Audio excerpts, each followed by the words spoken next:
I do consider myself a witch.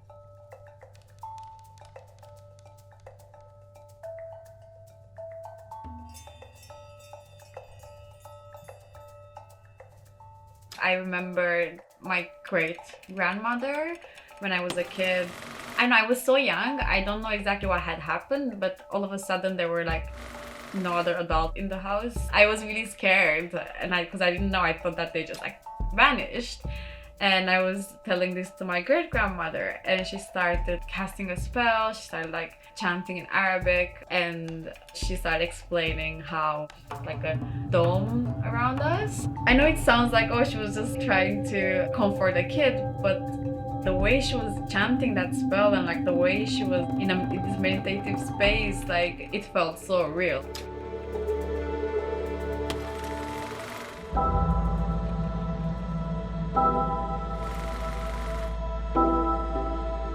I think about it, she had 3 daughters, my grandma and her 2 sisters, and each daughter had 3 to 4 daughters. So it's just like a lineage of women. I remember when I was a kid, my grandma and my mom were really interested into like communicating with death. If you ask her, she will tell you that no, there's no such thing as, but then you see her like reading coffee, into coffee too, and like predicting people's like futures, and everybody comes to her to like ask for a reading all the time because she's so accurate. And then one day they go see a medium that's very famous in a small town in Turkey. Her friends want to go there and she just like tails along. When she wants to enter the room, the medium tells her to like go away because she has some creatures with her. When I was a kid, when I had a problem, I would dream the solution. For example, we would play like video games with my friends, and there were all these like special moves, and I would dream about it, and I would try to like say it would work, and I'm like, wow, it did work. I started learning symbology and interpreting dreams. Sometimes I incorporate that in my coaching business actually. I had this case when they told me that they dream about being in a labyrinth.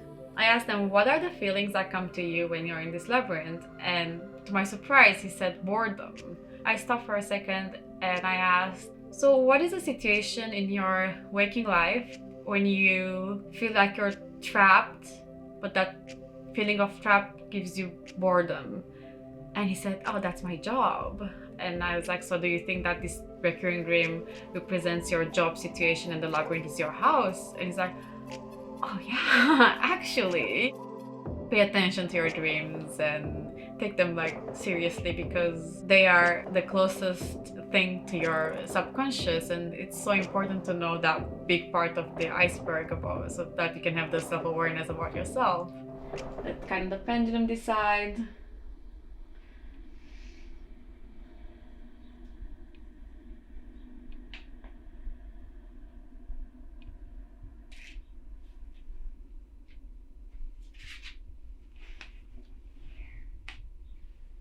And then the first contributing factor to the overall situation, the second contributing factor.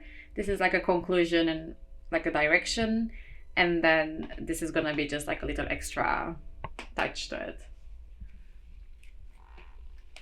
Okay, so this is the 6 of Swords. I just open it and it's already almost like it's the 6 of Swords. Like that happens to me all the time, like all the time.